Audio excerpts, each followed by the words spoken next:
студенттерінің көрсететін ең бір жақсы жұмыс ол авторлық жұмысты тарату. Осы жұмысты соңғы кезде аттестация, бұрынғы кездерде көп пайдаланыла бермесе және авторлық жобаны бірен-саран ғана мұғалімдер пайдаланатын болса, қазіргі таңда Қазақстанда барлық мұғалім авторлық жобамен жұмыс жасап жатыр. Осы жобадан күтілетін нәтиже қандай? Мәтінде көтерілген мәселені талдай отырып, негізгі ойды анықтай алады. Коммуникативтік жағдаятқа сай ғылыми және халықаралық терминдерді орынды қолдана алады. Диалог, монолог, полиглотта өз ойын дәлелді жүйелі жеткізеді. Оқылым стратегияларын, комментарий жасау, іріктеп оқу, талдап оқу, сауатты қолдану. Оқылым мен тыңдалым дағдылары бойынша мәтіннің мазмұнын түсінеді, практикада қолдана алады. Ана тілін жетік білетін, ұлттық мәдени құндылықтарды бағалайтын тұлға қалыптасады. Бұл осы авторлық жобаны пайдаланғаннан кейін, жүзеге асырғаннан кейін, қолданғаннан кейінгі күтілетін нәтижелер. Жұмыстың ғылыми әдістемелік деңгейі. Жаңашылдық немесе қолданыстағы бағдарламалармен салыстырғанда осы бағдарламаға енгізілетін жаңа түсініктемені қалпына келтіру мақсатында ұсынылған авторлық бағдарлама жаңартылған білім мазмұнына негізделген. Бағдарламаның ғылыми, табиғи және оны ашу білім беру парадигмасы. Ең басты нәрсе, әр кезде авторлық бағдарламаны құру барысында негізге алатын бірнеше принциптер бар және осының парадигмасы. Философиясына, әдіснамасына, психологиясына және педагогикалық ғылым мен практиканың соңғы жетістіктеріне сәйкес әзірленген. Бағыттылығы оқушыларда ОБД қалыптастыру ғана емес, жеке тұлғасын дамыту және тәрбиелеу, білімдік деңгей. Балалардың психофизиологиялық әлеуметтік денсаулығын сақтау, білім беру процесінің экономикалық, экологикалық, этнопедагогикалық, психологиялық бағыттылығын қамтамасыз ету, білім беру мазмұнының гуманистік, интеграциялық және инновациялық тәсілдерге сәйкестігін қамтамасыз ету және тағы басқа. Ғылым талаптарына сәйкестікті қамтамасыз ету, проблеманың болуы, ғылыми гипотеза, проблеманы гипотетикалық шешу, ғылыми негізделген зерттеу жүргізу, зерттеу нәтижелерін зерттеу алдында алынған мәліметтермен салыстыру, білім өнімі, оқушылардың сабақ барысындағы танымдық зерттеушілік іс-әрекеттері барысында әзірленген материалдар. Осы кезде түсіндіріп өтетін жағдай, ол қазіргі таңда егерде араларыңызда қазақ тілі мен әдебиеті пәнінің мұғалімдері болатын болса, өте жақсы білесіздер, орыс тілі мен әдебиеті пәнінің мұғалімдері болатын болса, ең бірінші бұл жұмысты қолға алу себебіміз қазіргі таңда тестілеу жұмыстары, ОБТ, МОДО, ПИЗа және де басқа түрлері. Ең бірінші назар аударатын нәрсе ол кездесетін сұрақтардың көбі мәтін түрінде кездеседі. Көптеген жағдайда төменгі ұпай алып қалып жатуының себебі мәтінді оқушылар терең зерттемейді, мұқият оқымайды, мағынасын дұрыс түсінбейді. Сондықтан да бір мәтін беріліп, сол мәтінге 10 түрлі сұрақ қойылатын болса, сол 10 түрлі сұрақты дұрыс еңсере алмағандықтан төменгі ұпай жинап, балалардың жаңағы ақсап жататыны осы жерде. Мәтінді түсіну және интерпретациялау. Бірінші, түсіну кезінде олар оқу, талдау, синтездеумен айналысады. Екінші, интерпретация, автордың ойын дұрыс түсіну маңызды. Үшінші, контекст. Мәтінде контекстке байланысты түсіндіру. Түсіну кезеңінде алдымен оқиды, ең бірінші оқырманның болмаса оқушының бірінші іс-әрекеті ол оқу. Одан кейін оны талдайды және синтездейді. Синтездеу дегеніміз талдап, соны анализдеу, салыстыру. Интерпретация, автордың ойын дұрыс түсіну маңызды. Мәтіннің жалпы мазмұнын дұрыс түсініп алып, ендігі өздеріне берілетін тапсырмаларды болмаса қойылатын сұрақтарға дұрыс және мәнді мағыналы жауап беруіне жол ашылады. Мәтінді контекстке байланысты түсіндіру.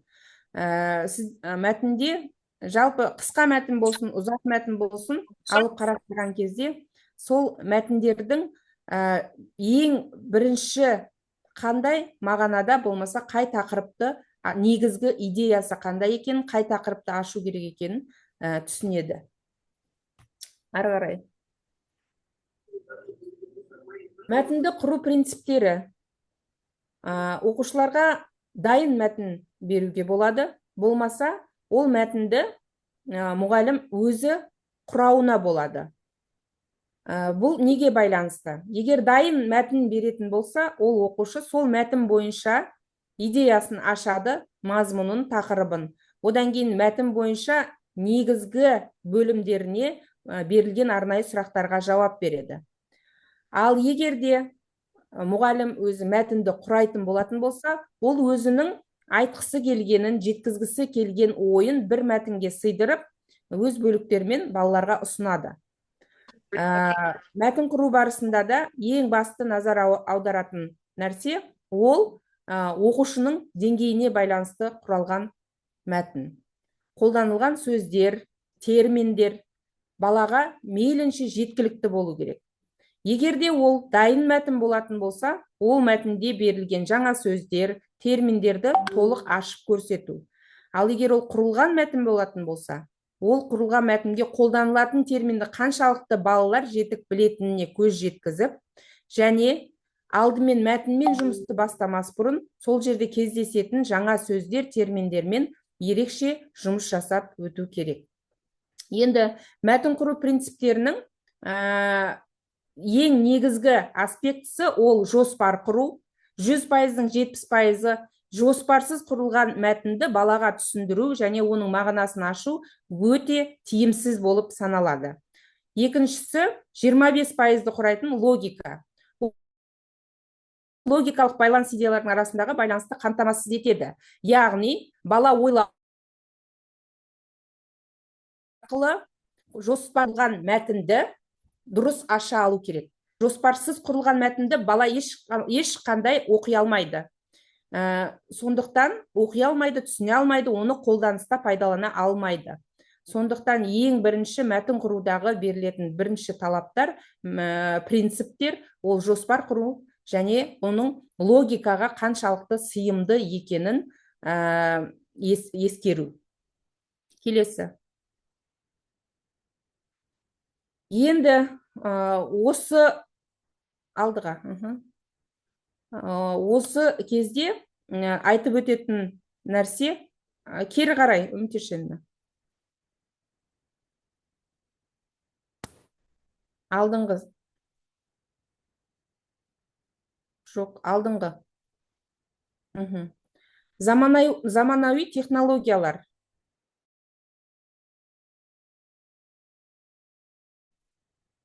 Етіңіз үмітешені. Өтіп кеттіңіз ғой.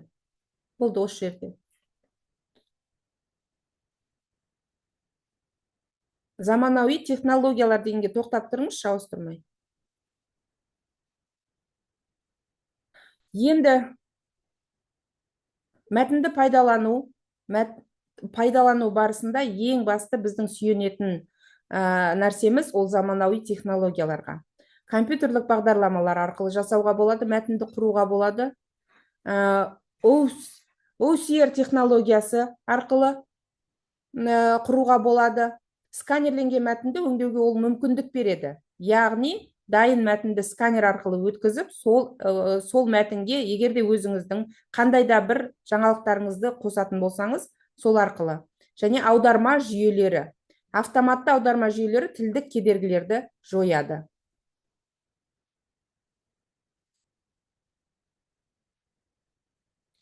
Мәтіндік ақпаратты іздеу. Тиімді пайдалану, ол негізгі аспект. Интернеттегі ақпарат көздерін тиімді пайдалану, ақпаратты сұрыптау және бағалау, мәліметтерді дұрыс сілтеме жасау. Яғни, қандай да бір интернеттен мәтін алатын болатын болсақ, ол мәтіннің тақырыпқа сай болмаса негізгі сіздің идеяңызды ашатындай, бүгінгі тақырыбыңызға сәйкес келетіндей етіп таңдау. Одан кейін оны сұрыптаудан өткізу. Балаға берер алдында ол ақпаратты сұрыптау, мәліметтерге дұрыс сілтеме жасау. Бұл осы негізгі ақпаратты іздеу саласындағы принциптер.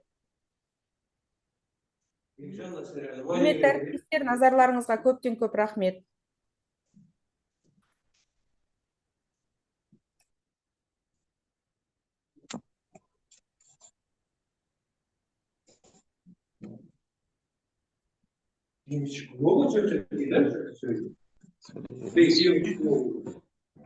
Здравствуйте, дорогие коллеги.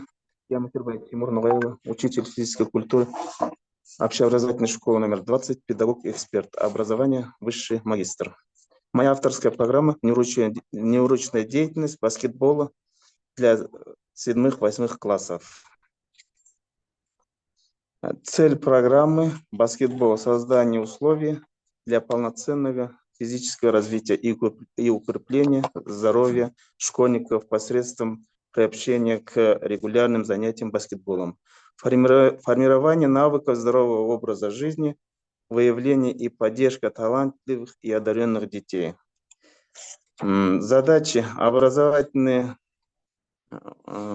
продолжить знакомство с баскетболом, правилами игры, техникой, тактикой, правилами судейства и организации проведения соревнований, углублять и дополнять знания, умения и навыки, получаемые учащимся на уроках физической культуры, развивающие, укреплять опорно-двигательный аппарат детей, способствовать разностороннему физическому развитию учащихся, укреплять здоровье, закалывать организм. Целенаправленно развивать специальные двигательные навыки и психологические качества ребенка.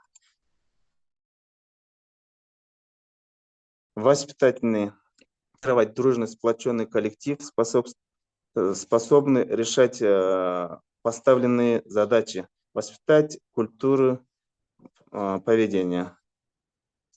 Прививать любовь и устойчивость, интерес к систематическим занятиям физической культуры и спорта. Пропагандировать здоровый образ жизни, привлекать семьи, учащихся к поведению спортивных мероприятий и праздников, расширять спортивный кругозор детей. Новизна программы баскетбола в том, что она учитывает специфику дополнительного образования и охватывает значительно больше желающих заниматься этим видом спорта, предоставляя посильные требования в процессе обучения. Она дает возможность заняться баскетболом с нуля тем детям, которые еще не начинали проходить раздел баскетбола в школе, а также внимание к вопросу воспитания здорового образа жизни, всестороннего подхода к воспитанию гармоничного человека. Программа по баскетболу для учащихся 7-8 классов общеобразовательных школ разработана на основе нормативно-правовой базы и методических рекомендаций Министерства просвещения Республики Казахстан. Актуальное содержание баскетбола является одной из любимых и популярных игр среди детей.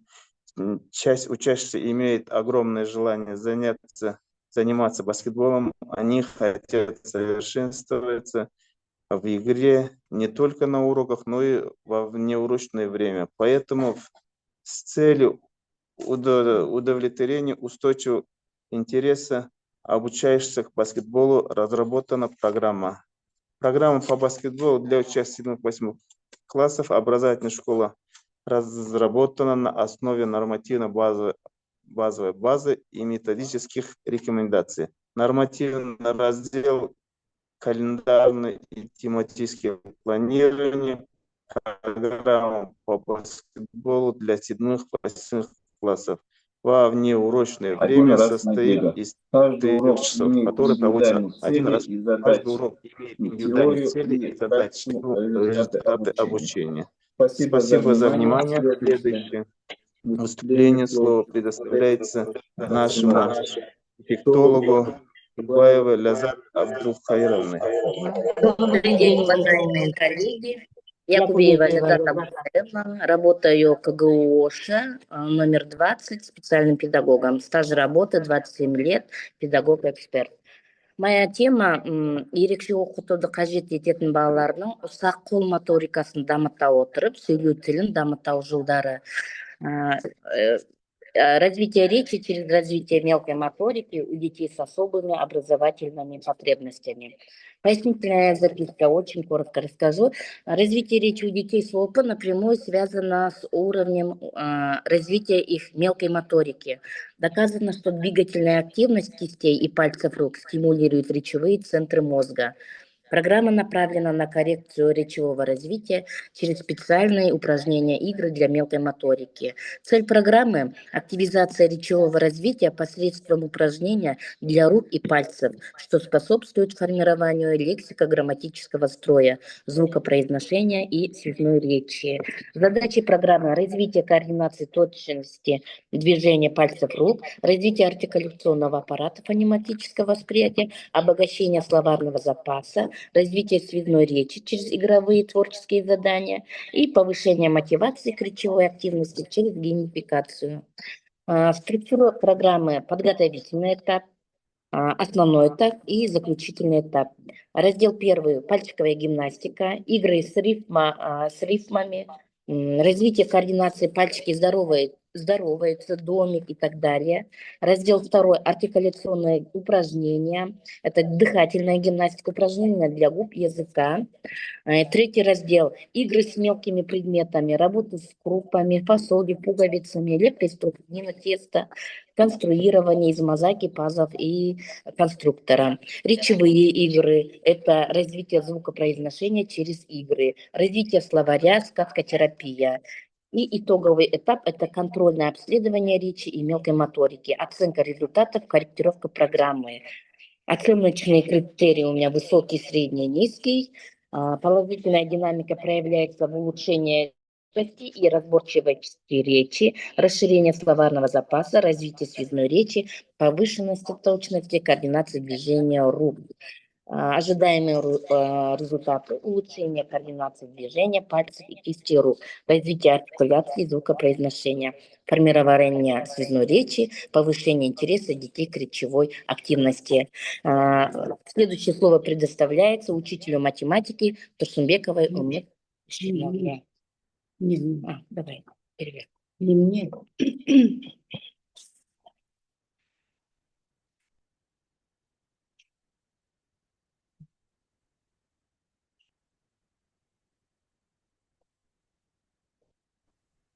Başkadan düşünüyorum.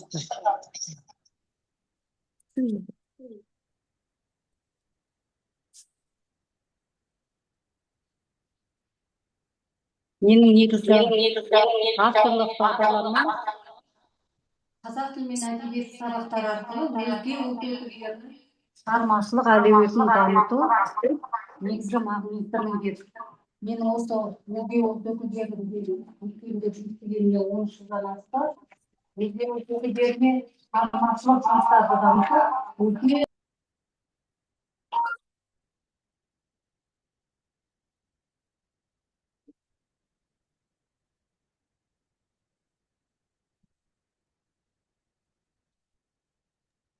Бақытгүл апай, даусыңыз шықпай қалды.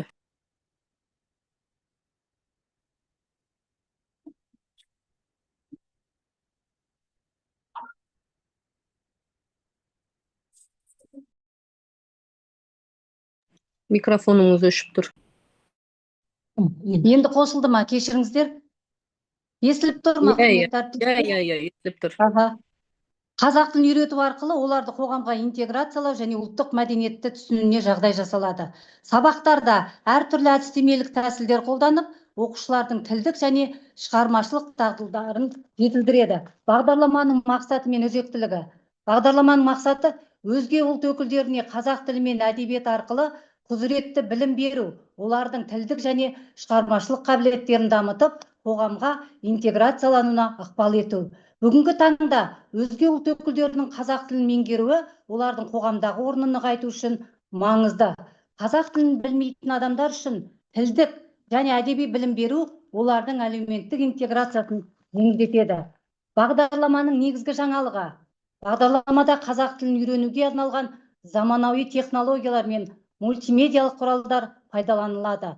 Шығармашылық тапсырмалар арқылы оқушылардың ойлау қабілеті мен танымдық белсенділігі артады. Әсіресе осындай өзге ұлт өкілдеріне әртүрлі мультимедиалық тапсырмаларды көбірек берсек, олар шығармашылығы жақсы дамиды. Пәнаралық байланыстар арқылы білім мазмұнын кеңейту және байыту көзделеді. Бағдарламаның ерекшеліктері мен міндеттері: оқушылардың қазақ тіліндегі лексикалық қорын байытуға ықпал ету, тілдік дағдыларын дамытып, сөйлеу мәдениетін қалыптастыруға үлес қосу, қазақ әдебиеті арқылы ұлттық құндылықтар түсінуге және бағалауға үйрету, оқушылардың шығармашылық әлеуетін ашуға және дамытуға жағдай жасау. Ең басты бағдарламаның мәселесі осы. Негізгі күтілетін нәтижелер: оқушылардың қазақ тіліндегі сөздік қоры байиды, оқушылардың сөйлеу мәдениеті қалыптасады, ұлттық құндылықтарды түсіну және бағалау дағдылары дамиды, шығармашылық әлеуеті артады.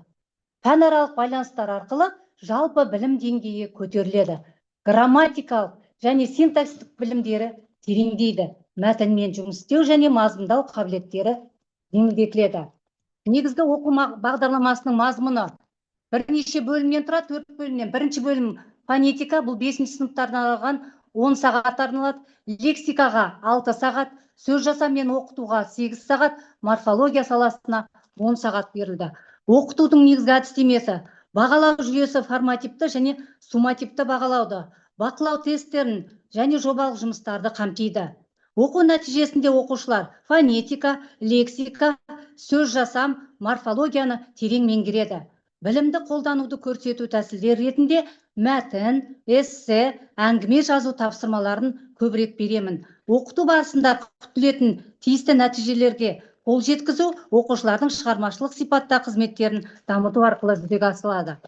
Негізгі бағалау көрсеткіштері бағдарламада 9-10 балл. Оқушы сұрақтарға еркін жауап береді, тақырыпты толық түсінеді, тапсырмалар дұрыс және мұқият орындайды. 7-8 баллда тақырыпты түсінуде кейбір қателіктер жібереді, ойын жеткізуде және талдауда аздаған қателіктер бар оқушыларға қойылады. 5-6 балл тапсырмаларды орындауда белсенділік көрсетпейді және бірнеше қателіктер жіберетін оқушыларға қойылады. 3-4 балл талдауда белсенділік көрсетпей, тақырыптан ауытқулар бар. 1-2 балл тапсырмаларды мүлде орындамайды. Бұл енді бәрімізге айдан анық, дұрыс орындамайды. Үміт Ешенна, енді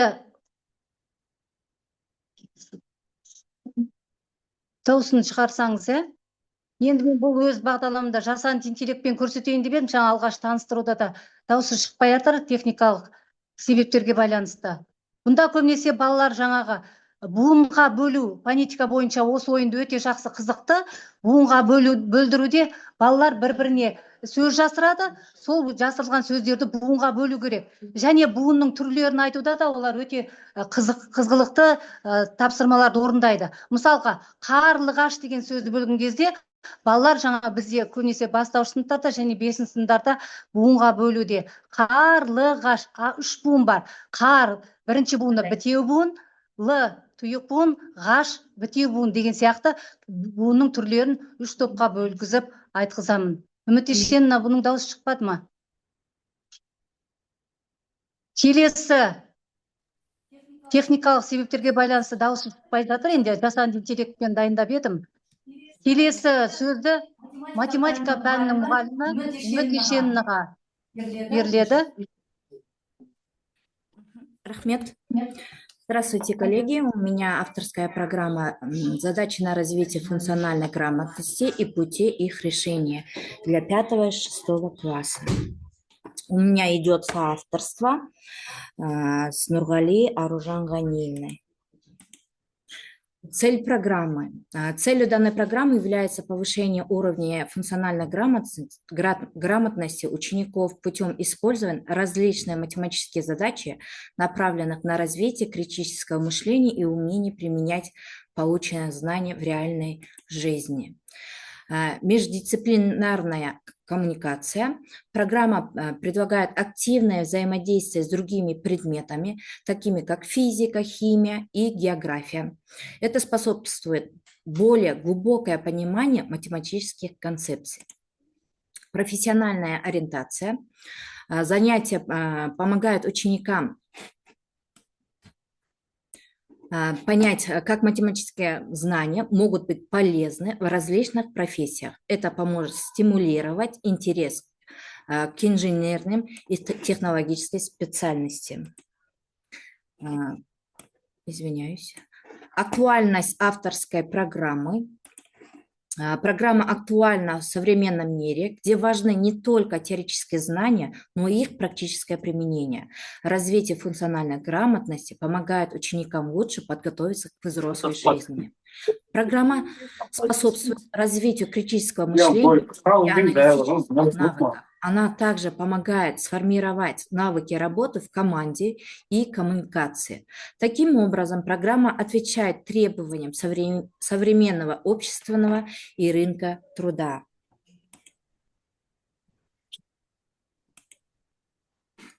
Задачи. Формирование навыков, решение задачи на основе реальных жизненных ситуаций, повышение уровня математической грамотности, развитие логического мышления и способность к анализу, стимулирование интереса к изучению математики, обучение применению математических знаний в различных предметных областях, развитие навыков работы в команде и коммуникации, формирование критического мышления и умение делать выводы, укрепление связи между теоретическими знаниями и их практическими применениями должно быть доступно. Спасибо за внимание.